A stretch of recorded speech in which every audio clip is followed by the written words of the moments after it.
की कक्षा में हम अपनी पुस्तक साहित्य सौरभ का कहानी साहित्य का एक नया पाठ पढ़ने जा रहे हैं, जिस पाठ का नाम है बोलने वाली औरत। इस पाठ की लेखिका हैं ममता कालिया जी। ममता कालिया जी के बारे में उनके परिचय को पढ़ लेते हैं। चर्चित साहित्यकार ममता कालिया जी का जन्म 2 नवंबर 1940 ईस्वी को वृंदावन, उत्तर प्रदेश में हुआ है। उनकी शिक्षा दिल्ली, मुंबई, पुणे, नागपुर और इंदौर शहरों में हुई। उनके पिता स्वर्गीय विद्याभूषण अग्रवाल अध्यापक थे। कुछ दिनों तक वह आकाशवाणी में भी कार्यरत रहे।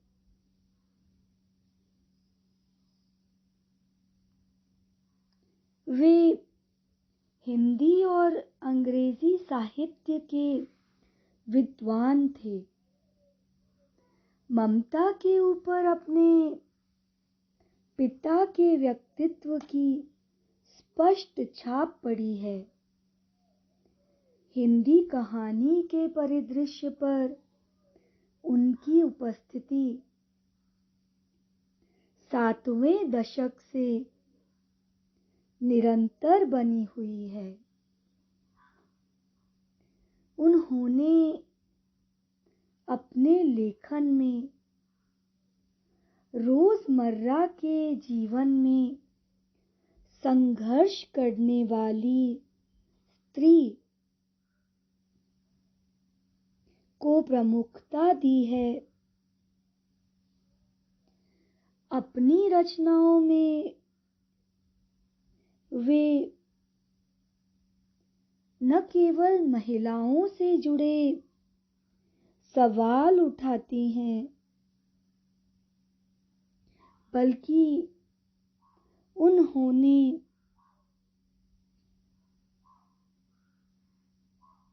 उनके उत्तर देने की भी कोशिश की है। जीवन की जटिलताओं के बीच जी रहे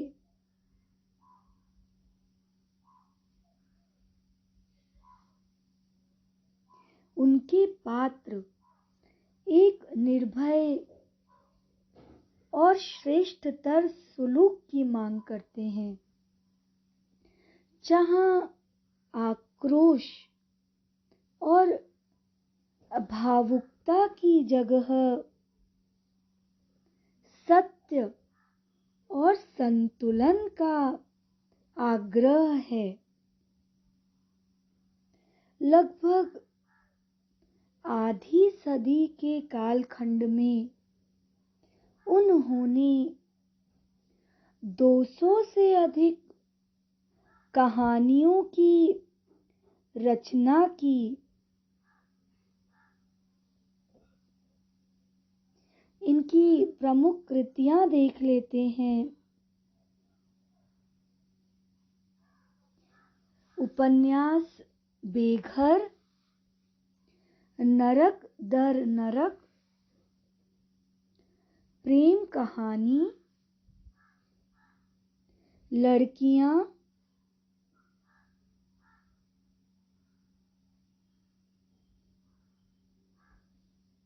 एक पत्नी के नोट्स,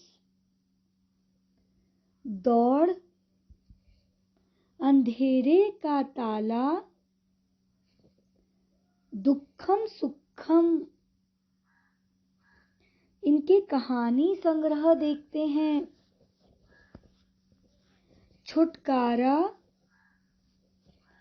एक अदद औरत,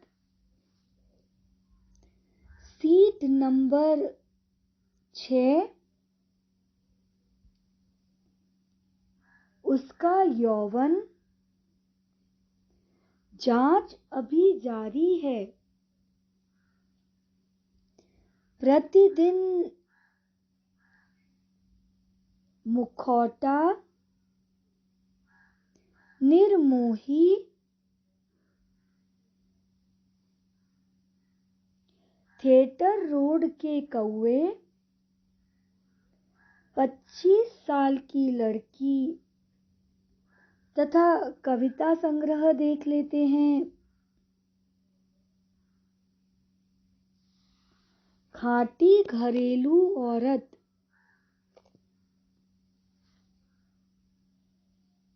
कितने प्रश्न करूं, नरक दर नरक, प्रेम कहानी, इनके नाटक संग्रह हैं।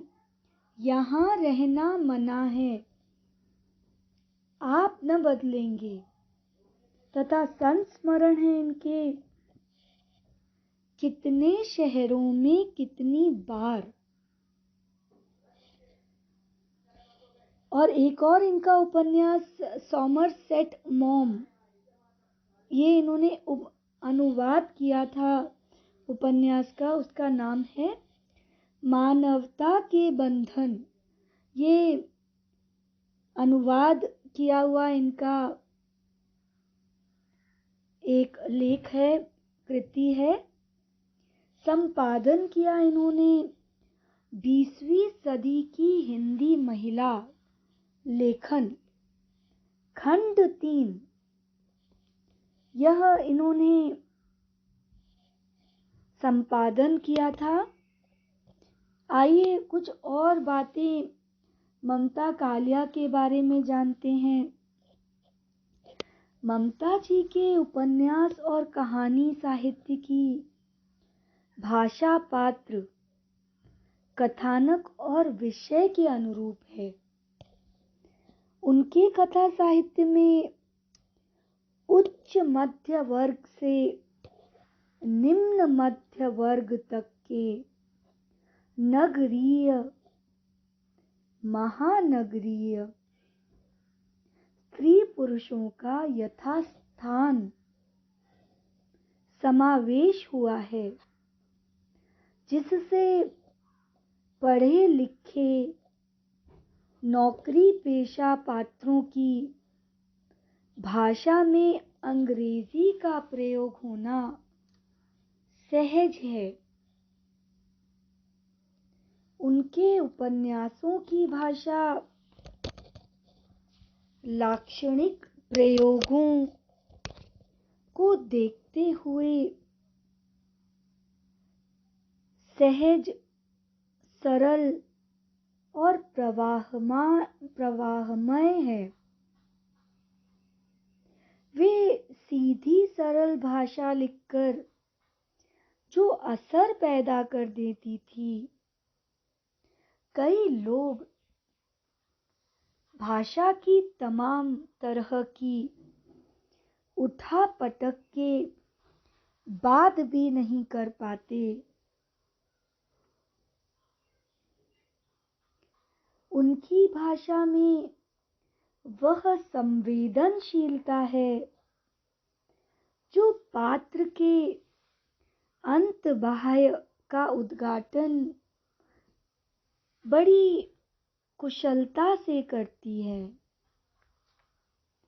उनकी भाषा में पात्र, स्थान,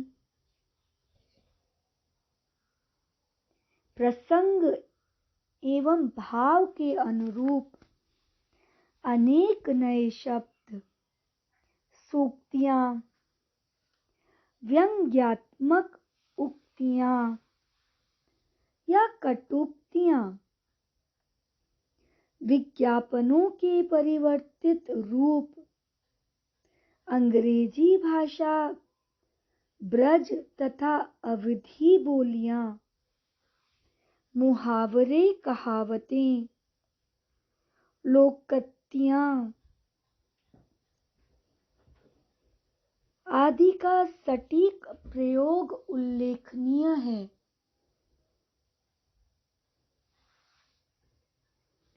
एक लंबे रचना काल में अधिकांश लेखक थक और चुक जाते हैं, परंतु ममता कालिया का लेखन इस बात का गवाह है कि उनमें अभी भी युवा रचनाकार की सी ऊर्जा भरी हुई है। उनकी भाषागत विशेषताएं देखें तो कहीं आलंकारिकता, कहीं चित्रात्मकता, प्रतीकात्मकता, ध्वन्यात्मकता, काव्यात्मकता आदि का यथास्थान प्रयोग हुआ है।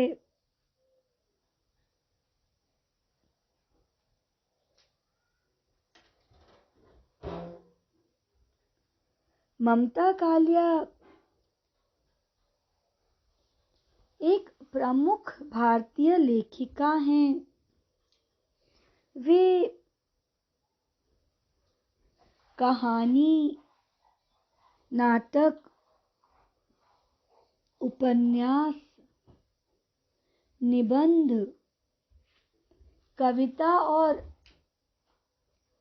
पत्रकारिता अर्थात साहित्य की लगभग सभी विधाओं में अपना हस्तक्षेप रखती हैं। लगभग आधी सदी के कलाखंड में उन्होंने कई रचनाएं की। वर्तमान में वे महात्मा गांधी अंतरराष्ट्रीय हिंदी विश्वविद्यालय की त्रैमासिक पत्रिका हिंदी की संपादिका हैं। जैसा कि हम जान चुके हैं, उनके पिता स्वर्गीय विद्याभूषण जी हिंदी और अंग्रेजी साहित्य के विद्वान थे।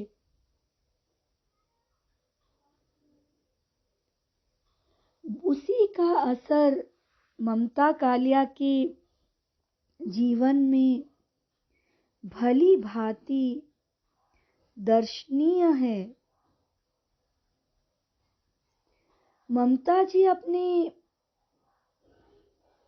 लेखक जीवन का आरंभ कविताओं से कर कहानियों, उपन्यासों और निबंध पत्रकारिता सभी में उन्होंने हाथ आजमाया और बहुत ही सुंदर साहित्य उभर कर आया।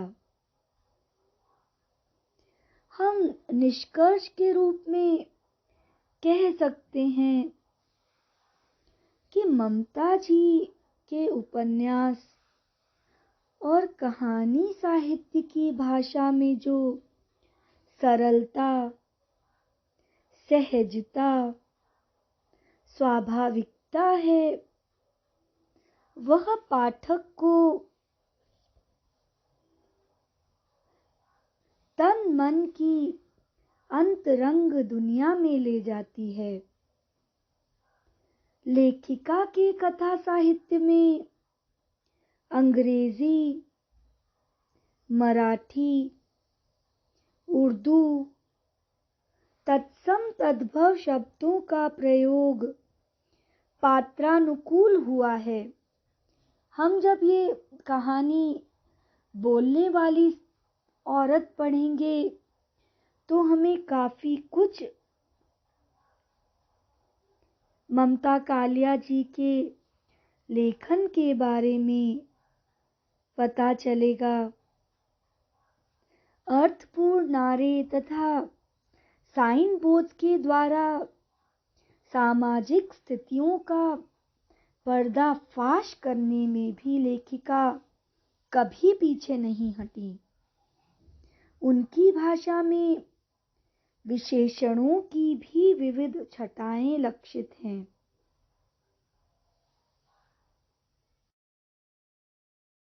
कुल मिलाकर यह कहा जा सकता है कि हमें कथाकार के भाषा के बहुआयामी रूपों के दर्शन होते हैं।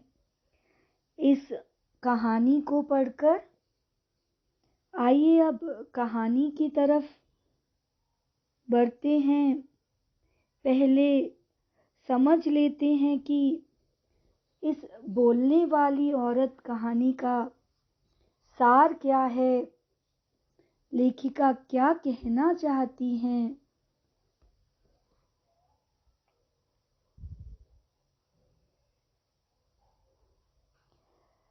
स्वतंत्र चेता सुरक्षित स्त्री की चेतना को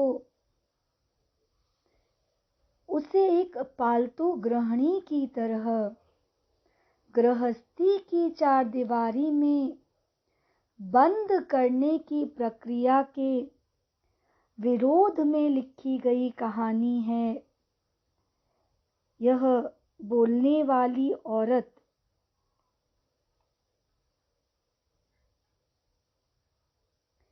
ममता कालिया की सशक्त कहानियों में से एक है। यह कहानी पितृसत्तात्मक व्यवस्था की एक विशेषता है कि अपने दीर्घायु के लिए वह किसी भी विवेकशील विश्लेषक की उपस्थिति स्वीकार नहीं करती जो तर्क और तथ्य के आधार पर उसकी निरंकुशता और बर्बरता को चुनौती दे। इसलिए लैंगिक असमानता पर टिकी रूढ़ स्त्री पुरुष भूमिकाओं को वैध ठहराते हुए यह व्यवस्था न केवल महिमा मंडन द्वारा असंतुष्ट स्वरों को दबा देना चाहती हैं, बल्कि प्रवंचनाओं को मूल्य बनाकर उस भ्रांत महिमा मंडन के समर्थन में व्यापक जनाधार को भी जुटा लेती हैं। ऐसा इस कहानी में दर्शाया गया है। बोलने वाली स्त्री दीपशिखा नामक एक स्त्री की कथा है जो प्रेम और विवाह दोनों में चली जाती है, फिर भी रूढ़ परंपराओं के समक्ष घुटने नहीं टेकती, बल्कि भावी पीढ़ी परिवार संस्था को समता मूलक संस्कार और शिक्षा देकर बेहतर भविष्य का निर्माण करना चाहती है। किंतु इस प्रक्रिया में वह पाती है कि यथास्थितिवाद के पीछे एकजुट प्रबल सुविधा भोगी ताकतें अपनी संख्या और पुरातनता के बल पर उसी के औचित्य को शंका के दायरे में ला रही है। ममता कालिया कहानी में अपनी नायिका को भरपूर सहानुभूति देते हुए दिखती हैं।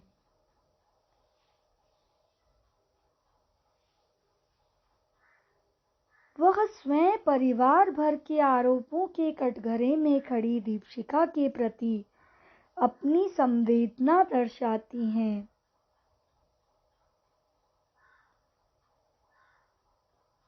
शिखा के पति कपिल ने परिवार के विरोध के बावजूद दीपशिखा नामक इस लड़की से प्रेम विवाह इसलिए किया क्योंकि वह उसे अपने परिवार और परिवेश में दिखाई देने वाली स्त्रियों से अलग लगी।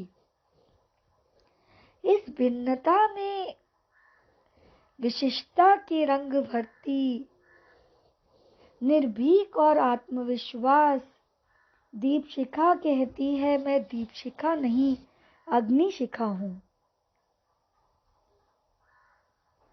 कपिल को मां के आज्ञाकारी लाडले की छाया में उभारा गया है और कहीं पति की ठसक के साथ। इस कहानी में नारी की असंख्य छवियां दिखाई गई हैं। इसमें अंधविश्वास के गर्त में पड़ी महिला है तो उन पर सवाल उठाने वाली महिलाएं भी हैं। घर की घुटन से उबरने और चाहे 2 पल के लिए ही सही ताजी हवा की तलाश करती महिलाएं हैं, तो उन्हें वापस घर में दबोचने के लिए तैयार खड़ी स्त्रियां भी हैं। ये कहानी मध्यम वर्गीय जीवन की विडंबनाओं को झेल रही और उनसे जूझ रही घरेलू महिला की दास्तान है, जिनके पैरों में बेड़ी पड़ी हुई है और हाथ आजाद हैं घर का कामकाज करने के लिए। ये महिलाएं घरों में घुट घुट कर मरने के लिए नहीं पैदा हुई हैं, ऐसा ममता कालिया जी बताना चाहती हैं। इनमें से अधिकांश महिलाएं अपने कॉलेज के दिनों में आत्मविश्वास से भरपूर तेज तर्रार छात्राएं थीं, जो जीवन के किसी भी क्षेत्र में अपने व्यक्तित्व के बल पर अपना परचम स्थापित कर सकती थीं। लेकिन कहानी की नायिका शिखा विवाह नामक संस्था में बंद फुल टाइम गृहिणी बनती चली गई। और दुख की बात यह है कि विवाह के पीछे भी, इस प्रेम विवाह के पीछे भी उसके आजाद ख्यालात ही थे। उसने अपने ख्यालों से, अपने विचारों से मिलते जुलते युवक के साथ ही जिंदगी बिताने का फैसला किया था और विवाह के बाद घरेलू जिम्मेदारियां निपटाते निपटाते अपने व्यक्तित्व को कहीं खोती चली गई। सुबह से रात तक घर के कामों में ही लगी रहती थी। कभी अगर किसी बहस में बोलती या किसी तरह समय निकालकर टीवी का कोई कार्यक्रम देखने का आनंद लेना चाहती, तो उसकी सास, उसका पति और उसके बच्चों में से कोई ना कोई उसे झिड़क ही देता था।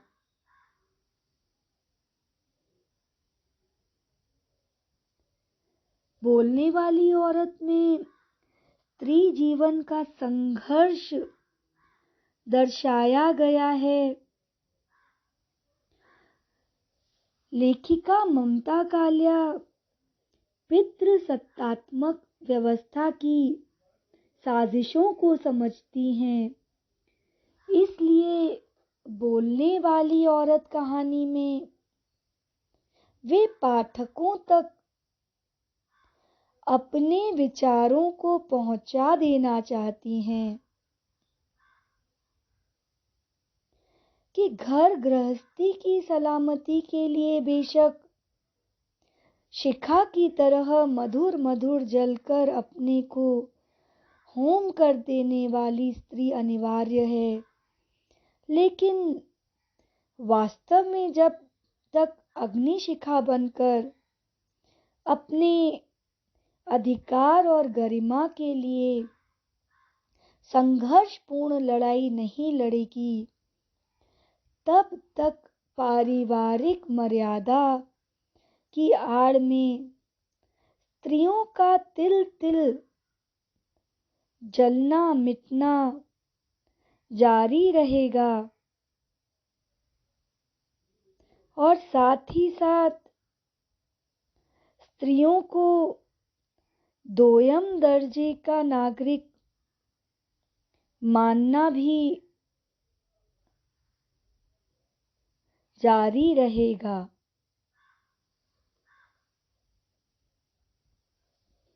लेखिका पूरी कहानी में घटना दर घटना पात्रों और संबंधों को कटघरे में खींचती चली जाती हैं और साथ ही साथ